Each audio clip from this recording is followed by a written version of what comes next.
दोस्तों नमस्कार। राजस्थान में कांग्रेस की राजनीति में लगातार उठापटक चालू है। कांग्रेस ने सचिन पायलट को राष्ट्रीय महासचिव बनाकर और उसके बाद छत्तीसगढ़ का प्रभारी बनाकर एक तरह से राजस्थान की राजनीति से बाहर कर दिया और इसके साथ ही अशोक गहलोत को कांग्रेस के नेशनल अलायंस कमेटी का मेंबर बनाकर उन्हें भी राजस्थान की राजनीति से बाहर कर दिया। अब इसके बाद यह सवाल उठाया जा रहा है कि आखिर राजस्थान को लेकर कांग्रेस के हाईकमान के मन में है क्या? वो राजस्थान को लेकर क्या परिकल्पना कर रहे हैं और क्या चाहते हैं? तो आज के इस वीडियो में हम इसी विषय पर बात करेंगे और समझने की कोशिश करेंगे कि राजस्थान को लेकर कांग्रेस आला कमान क्या सोच रहा है और सचिन पायलट और अशोक गहलोत को राजस्थान की राजनीति से बाहर भेजकर आखिर आला कमान करना क्या चाहता है।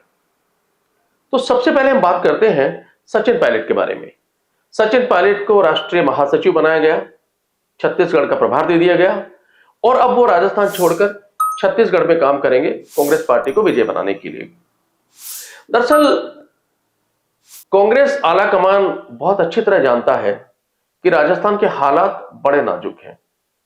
जब राजस्थान विधानसभा 2023 में कांग्रेस की हार हुई तो यह माना जा रहा था कि अशोक गहलोत का जो युग है वो खत्म हो गया और अब सचिन पायलट की पुरजोर तरीके से पूरी ताकत के साथ में राजस्थान की राजनीति में एंट्री होगी। एंट्री का मतलब है कि सचिन पायलट प्रदेश अध्यक्ष बनेंगे या फिर नेता प्रतिपक्ष बनेंगे और लगातार 5 सालों तक 2013 की तरह सड़क पर काम करते हुए कांग्रेस को मजबूत करेंगे। साथ ही 2028 में फिर से सत्ता के द्वार पर लाने की कोशिश करेंगे।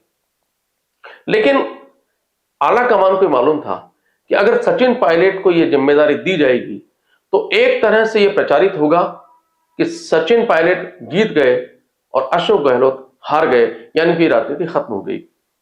लेकिन वर्तमान में राजस्थान के अंदर अशोक गहलोत के बहुत सारे विधायक भी हैं, समर्थक और चाहने वाले भी हैं। ऐसे में वो शांत नहीं बैठते और इसका असर होता सीधा लोकसभा चुनाव के ऊपर। और कांग्रेस आला कमान लोकसभा चुनाव में किसी तरह का बहता नहीं चाहता और ना सिर्फ लोकसभा चुनाव पर असर होता बल्कि आने वाले निकाय चुनाव, निगम चुनाव और पंचायत चुनाव, इन सबके ऊपर इसका असर होता। और अगर ये सिर्फ फुटबॉल चलती रही 2018 से 2023 तक चलती रहती तो फिर 2028 में भी इसका असर होता और अगर कांग्रेस की कोई संभावना वहां पर बनती तो उसको पलीता लग जाता। तो एक तरह से राजस्थान में आला कमान ने सीधा स्पष्ट संदेश दे दिया, अब वो 2028 तक किसी तरह का झगड़ा, फसाद या द्वंद्व राजस्थान में इन दोनों के बीच में नहीं चाहता। अब सचिन पायलट जो है उनकी एक तरह से छत्तीसगढ़ में अग्नि परीक्षा है, क्योंकि छत्तीसगढ़ में कुल मिलाकर 11 लोकसभा की सीटें हैं। इनमें से इस समय वर्तमान में 2 लोकसभा की सीट है कांग्रेस के पास और 9 सीटें हैं भारतीय जनता पार्टी के पास में। यानी पिछली बार कांग्रेस की सरकार थी तब भी 2 लोकसभा की सीटें आई और 9 सीटें भाजपा ले उड़ी। अब ऐसे में जब भारतीय जनता पार्टी की सरकार छत्तीसगढ़ में है तो निस्संदेह भारतीय जनता पार्टी की कोशिश होगी कि पूरी 11 की उनसे 11 सीटें वो जीत जाए। यहां पर सचिन पायलट की परीक्षा है। अगर रिजल्ट छत्तीसगढ़ में नकारात्मक रहते हैं लोकसभा में तो निस्संदेह उसका असर सचिन पायलट पर होगा ही होगा। और छत्तीसगढ़ के चुनाव के बाद में चूंकि वो राष्ट्रीय महासचिव बना दिए गए हैं तो फिर उनको कुछ नई जिम्मेदारी दी जाएगी, प्रभार दिया जाएगा या छत्तीसगढ़ उनके पास रहेगा, तब भी उनको लगातार राजस्थान के बाहर काम करना होगा।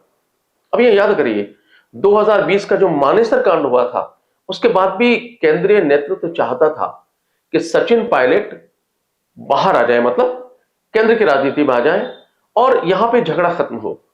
लेकिन तब सचिन पायलट ने स्पष्ट रूप से मना कर दिया कि वो राजस्थान नहीं छोड़ सकते। अब आज अगर 2023 में महासचिव बनकर और छत्तीसगढ़ के प्रभारी बनकर अगर वो राजस्थान की जगह बाहर की राजनीति को संभालेंगे तो समझ लीजिए कितनी बड़ी मजबूरी सचिन पायलट की होगी।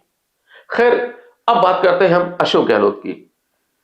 देखिए, अशोक गहलोत को जैसे ही कांग्रेस के नेशनल अलायंस कमेटी का मेंबर बनाया गया तो उनके जो समर्थक थे उन्होंने चारों तरफ प्रचार किया कि देखिए अशोक गहलोत अभी पावर के अंदर है, केंद्रीय नेतृत्व का पूरा भरोसा है और इसीलिए उनको जिम्मेदारी दी गई है। और एक नैरेटिव सेट करने की कोशिश की गई कि अशोक गहलोत बिल्कुल यथावत उनकी राजनीति उसी स्तर पर है। लेकिन सिक्के का दूसरा पहलू कुछ और है जो मैं आपको बताने जा रहा हूं। दरअसल 2018 से 2023 तक जिस तरीके से अशोक गहलोत ने आला कमान की अवहेलना की, उसे आला कमान शायद कभी भूल नहीं पाएगा। और इसीलिए 2023 में राजस्थान की हार का पूरा जिम्मेदार अशोक गहलोत को मानते हुए धीरे धीरे वो अशोक गहलोत को वहीं लेके जा रहा है जहां पर वो ले जाना चाहता है। कांग्रेस की नेशनल अलायंस कमेटी का काम क्या है? उसका काम यह है कि जो इंडिया के गठबंधन है उनसे बात करेगा, अपने लोगों से बात करेगा और कहां पर कितनी जगह पर कांग्रेस को खड़ा होना है, कितनी जगह समझौता करना है, उसकी बात करेगा। एक तरह से देखा जाए तो ये बड़ा जिम्मेदारी भरा काम है और इसमें कांग्रेस के जो अशोक गहलोत के समर्थक खुश हो सकते हैं। लेकिन अब इसका दूसरा पहलू देखिए कि जो ये अलायंस कमेटी है उसके जो संयोजक है, चीफ है, वो मुकुल वासनिक है, अशोक गहलोत नहीं है। और मुकुल वासनिक कौन है? मुकुल वासनिक 64 साल के हैं, राज्यसभा के सदस्य हैं इस समय। यानी अशोक गहलोत को मुकुल वासनिक के मातहत इस नेशनल अलायंस कमेटी में काम करना होगा और यही समझने की जरूरत है। वो अशोक गहलोत जो किसी समय में कांग्रेस के राष्ट्रीय अध्यक्ष बनने के कगार पर थे, उनको आलाकमान बनाना चाहता था। उस आलाकमान ने उनको नेशनल अलायंस कमेटी का सिर्फ एक मेंबर बनाया, वो भी मुकुल वासनिक के मातहत। अब जो इनके समर्थक हैं अशोक गहलोत के, तो एक तरह से उनको इनका मेंबर बना करके संदेश दिया जा रहा है कि अशोक गहलोत का जो युग है अब वो समाप्ति की तरफ है और राजस्थान में अशोक गहलोत के समर्थक या सचिन पायलट के समर्थक, अब उन दोनों को झगड़ा नहीं करना है, ये झगड़ा खत्म करना है।